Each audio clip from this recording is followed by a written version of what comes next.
guys, you're here with me, Jen the Taxidermy Witch. I'm in my studio creating, and something I always use while I'm creating, and I've never really known why, but besides the fact that they're aromatherapy diffusing, is the lava bead.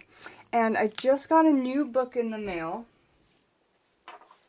which is Scott Cunningham's, and it's the old cover. It's awesome, from Thrift Books.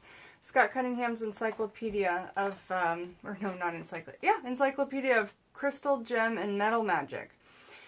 Now, I'm really excited to have this because I like Scott Cunningham's opinion on every little bit of magic, and then I like to compare it with other people's. So, anyway, something I always add to my workings is the lava bead because it expels aromatherapy oils. And I feel that really adds a cool element. Like, for instance, I've been making these 3-piece chicken foot charms for either a window or the front of the door. And I put a lava bead on each one of the chicken's feet, and they hang, like 3 feet long. And I just thought it would be great to add that element of aromatherapy. But as I'm reading in this book, the first page I open to it says lava. And I'm like, I gotta tell you guys about lava because a lot of you guys have packages coming with lava beads on them that dispel aromatherapy oil. So let's talk. So on page 109, and it could come up in other parts of the book. This is more of a snippet on lava and just talking about it. So the energy is protective, which is great. For instance, Brenda, the one I sent you for the front door for protection, it's going to be really good. Planet Mars, element fire, deity Pele, P-E-L-E, powers protection. So the energy is protective and the power is protection. It's got that as a double whammy. Magical ritual lore. Okay, so that's really awesome. The volcano is an ancient symbol of creation. And again, when you're trying to manifest new things in your life, you're creating new things. So the lava is great to have thing there. Erupting, it represents the 4 elements at work. Earth and fire mix to create lava, which possesses the liquid or water element. And the smoke or the air rises from the crater when the lava contacts water. It creates new land as it cools and extends the landmass into the sea. In many parts of the world, such impressive attributes have enshrined lava with magical properties. Before the Europeans discovered Hawaii, lava rocks were used to build heiau, H-E-A-I-U, which were center of religious and magical activities. They were centers of religious and magical activities. Heiau, an S is not added to the Hawaiian word to denote plural, to make it a plural, had different functions. Some were centers of healing, complete with herb gardens. Others were devoted to fishing deities, and still others, the domain of war god Kikamokahuku. I probably saying that wrong. I'm sorry. Kamehameha's famous patron deity.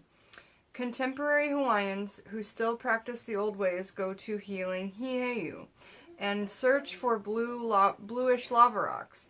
They wrap a ki or tea leaf around the rock and place this on the earth, asking for healing. So you can place a leaf around the lava rock and ask for healing. Perhaps if you were doing an offering or something, or asking a deity for something. This practice is still extremely common, and if you visit a heiau, especially one devoted to healing, such as Kauai Heiau on the hills above Honolulu, you'll see leaf-wrapped lava rocks in abundance. So you'll see these offerings, kind of like when you go to a graveyard that has high traffic by witches in the area, you'll see lots of coins on the grave. That's how I know there's so many magical people around me, is every time I go to the small cemetery I visit, loads of monies. And you can tell they're new because there's not dirt and debris on them. They've not been blown over by wind. They're just there. We're on like day 3 of no makeup, so my apologies, you guys. I've been working really hard though. Okay, everyday packages containing lava rocks picked up by uncaring tourists are mailed back to the visitor center in Hawaii Volcanoes National Park. They are often accompanied by letters detailing the hardships of their takers have experienced since removing the rocks. I have to tell you this story. My middle brother, okay? Well, I'm the youngest, and then I have a brother who's in the middle and an older brother. My middle brother who's an artist and does art, but way better than me. I adore him.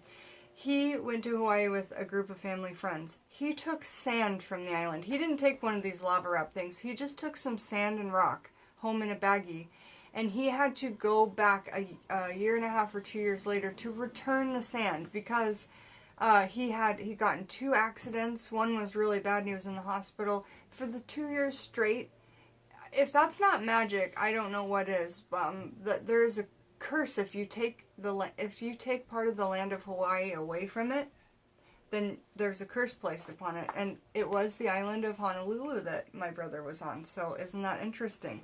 And Scotty talks a lot about Hawaiian magic. He even has a book just on Hawaiian magic that I'd really like to get my hands on. It'll be here. I just it's not on my order list right now. I know I'll get it one day. So everyday packages containing these lava rocks picked up by uncaring tourists are mailed back to the visitor center in Hawaii Volcanoes National Park. They are often accompanied by letters detailing the hardships their takers have experienced since removing the rocks. I know I repeated that twice, but it's wild. Pele, the ancient Hawaiian goddess of volcanoes, destruction, and creation, is jealous of her stones. Just taking her stones without first giving her an offering, such as ohilo berries, ohia lehua blossoms, taro, funny, didn't we? No, that was lotus. I have taro in the dehydrator, though. Taro, or kalau root, or in the modern world, bottles of gin. And then asking permission is still viewed as a sure invitation for metaphysical trouble. Magical uses of lava. There are 2 types of lava known around the world by Hawaiian names. A'a, a chunky rough lava, is considered to be protective. Remember, guys, if you see lava rock in like beauty gardens, a lot of people use lava rock because it irrigates water. That is real lava. It's not probably quality. And I'll get into my bag here and show you some lava rocks that I use on my creations. So I've got all kinds of sizes, but the bad thing is that they don't have really big hole openings. It's just super tiny. So I'm able to get some like black hemp twine through there, but not much. And they're big statement pieces, so I wish I could get, and I'll sell these on their own on my page, I suppose. But I usually hang some of these on with my chicken's foot, and it's just a natural lava bead with no covering, no coloring. Then I've got ones that are red that have been dyed in a natural way. I don't know what the natural way is. It just said that they were dyed in a natural way. I've got these circle ones, which I adore the most because they've got just the most chunkiness to them. They've got a bigger hole, and they're easy to add on to any, even just like if you want aromatherapy to dispel from your neck, or to put aromatherapy oil on one of these and let it hang at the correct chakra, But these are great. And I've got a lot of them, and I just wanted to say while I was creating how cool it was to learn that information. Now let me go ahead and finish the reading, and then I'll get back to my work, and you guys can get back to your day. Alright, so the 2 different types. So the chunky rough lava is considered to be protective or masculine. The pahoeho, or a smooth lava, which is more like this, because it's not in that garden form. So the first one is the garden form. The second one is more like what we've got here. Is receptive or feminine. The A'a is the most potent in magical protection, but both will work well because of their volcanic origin. I've listed both types as having protective energies. A small piece of lava placed on the altar or carried in the pocket, so I'll be putting these in some mojo bags because then they're carried on the person, okay? So lava beads great in mojo bags because on the person. So where are we at? Sorry. Small piece of lava placed on the altar or carried in the pocket is a potent protective amulet. For general household protection, ring a white candle with lava, like the kind for the garden, and burn for 15 minutes each day. For protection during suspected psychic attack, bathe in salt water, then using 9 or 13 small pieces of lava. I have a big chunk of lava I'm going to put in the bath with me, I think. I have a hagstone that goes in the bath with me. It's really cool. It's like this big. sit in the ground. For protection during suspected psychic attack, bathe in salt water, then using 9 or 13 small pieces of lava, sit on the ground or floor facing east. Beginning in the east, place each stone a few feet away from you to form a circle completely enclosing your body. Feel the lava's protective vibrations, and it is a very vibrating herb. There's a lot of protective vibration with lava. I've always adored carrying it right on my heart chakra, right in this general area on a piece of necklace, or in a mojo bag in my bra.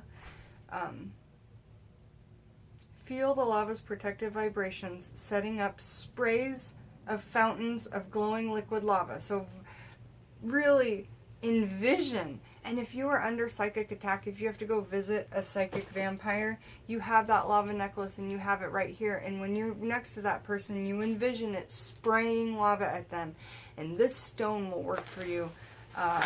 That's just a beautiful way of thinking about it, Scotty. Thank you. Okay, so envision that it's just sprays the fountain of glowing liquid lava that repels and sends, because people would run from that, right? If lava was coming down into the town, everyone would run. So just really envision that. That repels and sends consciously or unconsciously directed negativity back at its originator.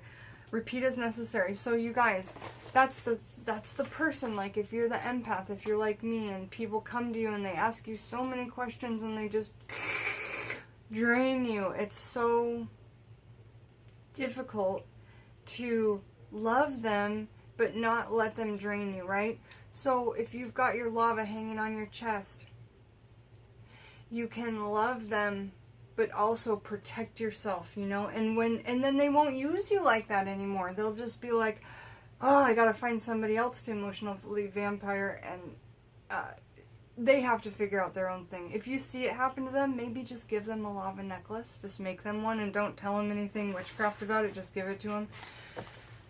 But what I'm trying to tell you is that that's really going to be protective. It's really going to repel negative energies. It's really going to be a great thing to keep at your window, in your room where you sleep, in your working room where you work, if it's the same room like mine, or out by the front door to just keep everything out. But I think, like, on your person, I've always been fond of it. I would really recommend that. And when I got Scotty's book, I got the old school cover. So I'm interested in really getting into this book with you guys. I think that I have one more book on the way, and that's it. And then once that gets here, we're going to wrap it up and do everything. Let me show you what I've got going on. Creations I'm making. Making these chicken foots that hold on to these tiny little bottles of herbs of your choice and do whatever job you need them to do. They can be painted or unpainted, so I've got lots of those going on. Your choice of herbs, they're just all custom, okay? And then over here I'm setting up some, someone asked me to pick 25 darker herbs intuitively, so to add to their collection on Etsy, and they're already getting a wand and a big chunky, no, not a wand, a big chunky statement necklace with a chicken's foot. I'm actually really excited to put a chicken's foot on a necklace for somebody, but I can tell she's a statement piece girl, so I'm going to really do some fun stuff with that. And I'm excited this book got here just in time because I'm going to be working with metals on that. I'm going to be working with copper wire. Let me show you something fun I like to do with copper wire. And again, if you know your blood type, I can work with metals with blood types, but copper wire, it's fun to have these little things coming out of your workings because that really brings in some awesome energies. And we'll talk about copper wire because now I've got the book to say it in Scotty's words, because those are the words that I like to live by, you know. Got some stuff for shipping, lots of dark herbs here. Up in the back, I'm drying that witch hazel. You can see it. I'm drying it on my little DIY clothespin line, but it's turning out nice. And the aloe is still doing really well. So maybe it's got a week left before I cut it down, replace it. It was 98 cents for that giant piece. Replace it, and then I make conditioner for my dreads out of it. I freeze the rest, and then I hang another leaf, and it's 98 cents from the Asian market. Oh, there's so much going on. I gotta finish up these orders, and then I will get to that book video. That's kind of the first thing on my list, so that you guys can know all the books I read out of, so you can follow along, highlight, add in your own words, add in my words, whatever you want to do. You know, let's do it together. Let's have a big, frickin' fun book time, you know? Alright, have a beautiful day, you guys. And lastly, I just want to show you how well these enoki mushrooms dried for those Fae offerings. We still got Nina's happy birthday candle. Happy birthday, Nina. And that's my Bastet offering, and I've got Bastet just blessing these right now. And then I'll put them in the Fae dollhouse to bless those two before I send them out. So there's a lot of things I do with my herbs before I send them out. It's not just the dehydrator, you know. So many steps. Foraging them, whether it's in nature or the grocery store or our house. Preparing them for long-term use. After I do that, I put them in glass jars only. I put them out in the moonlight. I take them out every single full moon. Bring them back inside. Keep them out of the light in the meantime the best that I can, because the moonlight really blesses them, especially that full moon. So, you know, my herbs, they're just so well taken care of. I just mixed up this amazingly cool sea offering for when you go take driftwoods and things from the sea. And it's got crystals in there, and rose petals in there, and little rocks that are painted that say love, and black Himalayan sea salt, and protective eggshells, all things that are safe for the sea, you know. And I love to mix them up in these little science beakers. So, my Etsy page, there's a lot of things that they're all taken so much care of. So, as Brenda would say, real deal, yeah? Alright, I will talk to you guys soon, and have a really good day. Bye-bye.